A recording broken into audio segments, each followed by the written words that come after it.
আসসালামু আলাইকুম, আমরা আছি এখন যশোর পালবাড়িতে। এখন যাব হচ্ছে বোট ক্লাবে, তো চলুন যাওয়া যাক। তো আমরা কিন্তু রওনা হয়ে গেলাম যশোর বোট ক্লাবের উদ্দেশ্যে। আর এখন যাচ্ছি ক্যান্টনমেন্টের সামনে দিয়ে। দেখতে পাচ্ছেন কত সুন্দর একটা জায়গা, আর এই আশেপাশের জায়গাগুলোও কিন্তু ক্যান্টনমেন্ট এলাকার ভিতরে। এরপর আমরা চলে আসলাম গ্রামের ভিতরে। আমরা কিন্তু গ্রামের ভিতর দিয়ে যাচ্ছি যেন সহজে যাইতে পারি। আর এখানে দেখে একটা ট্রেনিং বিমান নেমে যাচ্ছে, এটা কিন্তু অনেক ভালো লাগছিল।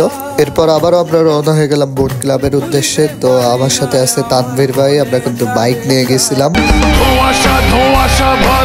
রাস্তাতে নেমেছে রাজ পাখি খালি হাতে। আর কিন্তু অল্প সময় লাগবে বোট ক্লাবে যেতে। আর আশেপাশে এগুলা সবই ক্যান্টনমেন্ট এলাকার ভিতরে। এদিকে দেখি আবার দুইটা হাতি দাঁড়ায় আছে।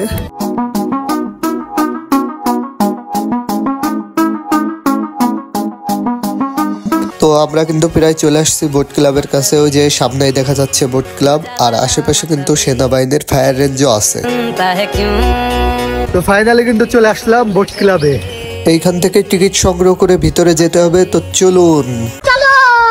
তো ভিতরে চলে আইসি, এসেই দেখি কত বড় একটা মাকড়সা। আর এই দিকে চারপাশে কিন্তু শুধু গাছপালা ভরা। এরপর চলে আসলাম লেকের পারে। লেকের পারে কিন্তু অনেক বাতাস ছিল, আর চারপাশের পরিবেশটা অনেক সুন্দর ছিল। মন খারাপ থাকলে মন কিন্তু এমনিই ভালো হয়ে যাবে।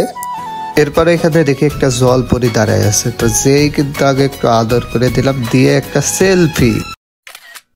এরপর দেখি হরিণটা আমার দিক চাই আছে। তো আমি চলে গেলাম ওর কাছে, যে পাতা খাওয়ানো শুরু করে দিলাম। ওমা, এ দেখে আমার হাতেরটাই পাতা খাচ্ছে। তো পাতা খাওয়ানো শেষ করে আমি ওরে বললাম যে থাক বন্ধু, পরে আবার দেখা হবে, আল্লাহ হাফেজ।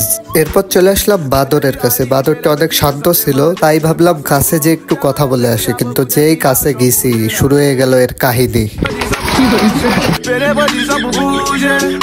এরপর চলে আসলাম বিড়ালের কাছে। বিড়ালের কাছে এসে দেখি আরে এটা তো বিড়াল না, বিড়ালের চাচা। ভাই রে ভাই, তাকানোর স্টাইলটা কি, একবারে শিকারি স্টাইলে তাকাই আছে। আসলে এইগুলা কিন্তু বন বিড়াল। এরপর এখানে দেখি কিছু কিউট খরগোশ আছে। তো এইগুলো অনেক শান্ত ছিল, আর আমাদের সাথে কিন্তু বন্ধুত্ব করে দিল।